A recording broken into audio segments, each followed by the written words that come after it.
Wisconsin Broadcasters Association Hall of Famer Bob Berry ruled Milwaukee's airwaves in the 60s and 70s. He spoke with countless musicians and celebrities over the years. Bob collected remarkable recordings of these encounters, which he's now sharing with the public. Here's Bob.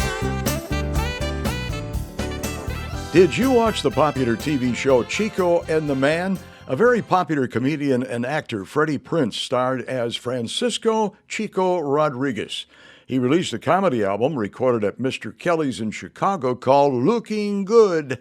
His biggest breaks came on the Paar and Johnny Carson shows. Freddie made several appearances on the Dean Martin Celebrity Roasts and can be heard in the background of the title song of his friend Tony Orlando's album, To Be With You. I mean, it's about time that I told you this. I don't even know if you realize how I feel. To be with you. Freddie was married to Kathy Cockran, with whom they had Freddie Prinze Jr. He and Kathy had marital problems, and weeks after their divorce, he took his own life.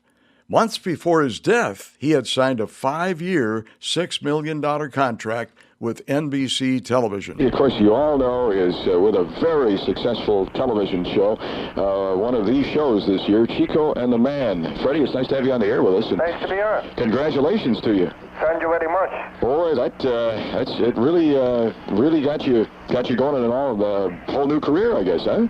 Yeah, the last career I had, the police weren't too happy about. No, only kidding. I ran well. What is this about you started your acting career at the age of 4? I wasn't aware of that, but no, I used to do little impressions. Like when my father would get really mad because when Ed Sullivan was on, like I was about 4 or 5 years old, I'd get up in front of the TV during the commercials and continue the show. And a lot of things I did, he didn't find amusing, like bring cereal on walls, and I say that was magic. He'll go, it'll be magic if you don't get killed for it. Do you still do some of those impressions? I don't know. I used to do a few of them. I was not mainly impressed, just like a mimic of some of the ridiculous acts he had on me. Oh, yeah. I could go, now on our show, we have a bear eating a lemon for the kiddies. What is that? how many bears can eat how many lemons before you go nuts? He did some weird things. And, of course, now, besides the Chico and the Man, you are also doing nightclub appearances, and I guess you've been doing those for quite a while, before Chico and the Man, right? Yeah, that's a lot of people just know me as Chico, but before Chico and the Man, I played nightclubs for 2 years, and I was also singing and dancing in New York and off-Broadway productions and things, West Side Story, which is very appropriate, right? Puerto Rican. And then I did stand-up on Paar and Johnny Carson and Merv Griffin. And Jimmy Comack, the producer, Chico, saw me in one of them, and that's how I got the part. So now I'm going back to the road. I'll play Las Vegas, and I'll be at Lake Geneva at the Playboy Club. That's right, March 7th and 8th. This Friday and Saturday, right? You write all your own material for the nightclub act, huh? Yeah. What type of an act do you do? Well, it changed as I did. Like when I was first starting out, I was about 17. It was very esoteric humor, very hip, and like I was going into like just what I saw around me, and it was like social comment, I guess. Some reviewers tried to compare me to Lenny, but I didn't want that kind of handle. And then I started getting more commercial. I think, stuff that everybody can laugh at, stuff that we've all gone through. Like the dumb things in life, like we go to a zoo, and we'll see a sign that says, please do not annoy the monkeys. I always ask, why? Are they busy? What could I possibly do to annoy a monkey, Start telling him that there's something in bananas that's no good for him. Ruin his whole life. So, different little like things what mothers used to say. Don't wear those underwear. What if a car hits and they take you to the hospital? To see that hole there. That's terrible. That's terrific when you can tie it in with, things that people are so familiar with. And, so that's why I think I'm going to have that, comedy that's basic, and it's just, let's have a good time type of thing. Eventually, now I'm working, I'm going out this year on the road, and I'm just going to do my comedy. I'm going to Las Vegas. By next year, I hope to have a whole show together, that I can go to Vegas with and to Lake Geneva with, and it'll be like a singing, dancing, the whole thing. Well, you do have a Vegas thing coming up at Caesar's Palace, don't you? Yes. I'm going there April 3rd through the 16th with Diana Ross. And I heard you're making $30,000 a week. Well, I'm making something up in that neighborhood. It's up in the neighborhood. Are your folks both Puerto Rican? No, my father's Hungarian. I'm a Hungarian. I'll be darned. Yeah, that was one of my first big jokes was people couldn't understand how my parents met, a Gypsy and a Puerto Rican. They always thought they were on the subway trying to pick each other's pocket. How did you get the job on Chico and the Man? Jimmy had seen me, as I said, on Johnny Carson and screen tested me. And then I met Jack, and Jack is a delight. He is a dream. Jack Paar. Jack Albertson. Oh, I Jack see. Par's a nice man too, but Jack Albertson is a man. Okay. Oh, boy, Jack is like, he knows every old vaudeville liners, every old joke, sings, dances, tap dances, taught me how to tap, teaches me all the old one-liners, you know. What time's a movie star? What time can you get here? You know, who was that blonde I saw you with last night? That was no blonde, that was my agent. He always walks that way. You know, all the wheezes, you know, and so, you know, he just, I love him. And I think that's what comes through on the screen. You know, people see, hey, Jack and Freddie like each other. You're going to be on Cher's show soon, right? Yeah, March 9th. That was fun. I think that's going to be good because a lot of people will see another side of me, not just Chico the stand-up. You know, I get to sing and dance and fool around, and that's one of the names of one of the numbers, by the way, sing and dance, fooling around. And I play a lot of characters and a lot of crazy costumes. People are going to see. They won't recognize me, some of them.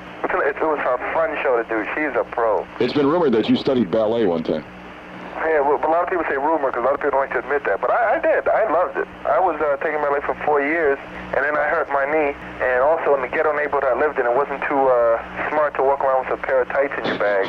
You know, say, man, what are you, crazy? You better be in a trapeze act. And I guess you compose some music, right? Yeah, I've written a couple of things. Play some instruments? Yeah. That's why, you know, I wanna, like, this year, my first year in television, you know, and I want to go out and do my stand-up, and then when there's another second season of Chico, and then build it up and, you know, become a complete entertainer, because now is when we need entertainers most. That's for sure. You know, because everybody's talking about, oh, this and that, and oil and food and oil and all this. And, you know, we're strong. Hey, some of the stuff this country's gone through, you know, we're celebrating a bicentennial, right? Soon. That's proof. Right. I mean, if we can get through these 200. Of course, we all know, and I know all the women, you know, they want me to ask you about this. What about your romance with Raquel Welch? Oh, my. Well, I didn't know you were going to ask me about that, but I'll tell you, it's, I won't mention the name of the magazine that said it, but they did not interview us. They said we have an exclusive. They did not interview us. They were totally wrong. We never said any of those things, and it was not true. You know, Raquel and I are friends. She was doing the Tonight Show, and I said hello to her, and that I had really liked her in Three Musketeers. And we talked for a while, and we had lunch in the commissary, and saw the movie Young Frankenstein together. You know, just had a couple of dinners. It's just a nice, you know, friendship. We dated a few times. Well, you couldn't remember the magazine, but I have it in front of me, so it's the National Enquirer. Well, you said that. Well, now, it was Bob Berry. That's right. Well, I tell you, you know, people are interested when they're not printing true stories. You know, I think it should be told. I've done this many times where I've read something in one of these, well, in a magazine like the National Enquirer, and I've called, and there's no such thing even. You know, there's no such person. It's a completely phony story. But I was very upset with it because, you know, they'd call me over and over, and they'd call Raquel, you know, we want you two guys on an interview. Now, what's the story? And I said, I don't want to give an interview, and neither does Raquel, because there's no romance to talk about. I think the woman is dynamite. She's funny, which, you know, I never liked it, you know, when I find, you know, wait a minute, this woman's too funny now. Where's my attention now? You know, like, we went to a party once, and she was getting all the attention. She's really funny. People, you know, have not seen the other side, but she's really a funny woman. So the headline says, Raquel Welch and Freddie Chico Prinze were in love.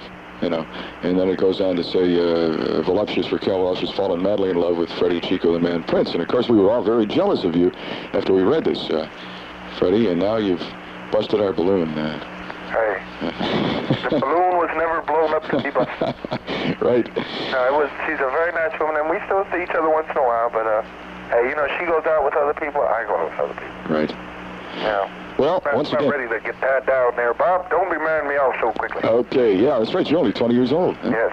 Yeah. Boy, what a career you've had already, and you know. I may have to make a comeback at 21. Man, well, that's really something.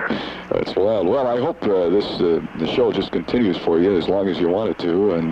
Thank you. Once again, congratulations, and we'll see you at the Late Geneva Playboy Club Friday and Saturday. Okay. Thank you. Right. Good Bye-bye. morning, Bob Berry. WOKY 1992. Thank you for listening to Bob Berry's Unearthed Interviews. Be sure to subscribe and rate our podcast on iTunes or wherever you find your podcasts. You can find all the episodes at WisconsinBroadcastingMuseum.org. Check out Bob Berry's book, Rock and Roll Radio Milwaukee. Book sale proceeds support Angels Kids Fund and Donate Life Wisconsin. The preceding program was made possible by a generous contribution from Terry Bond.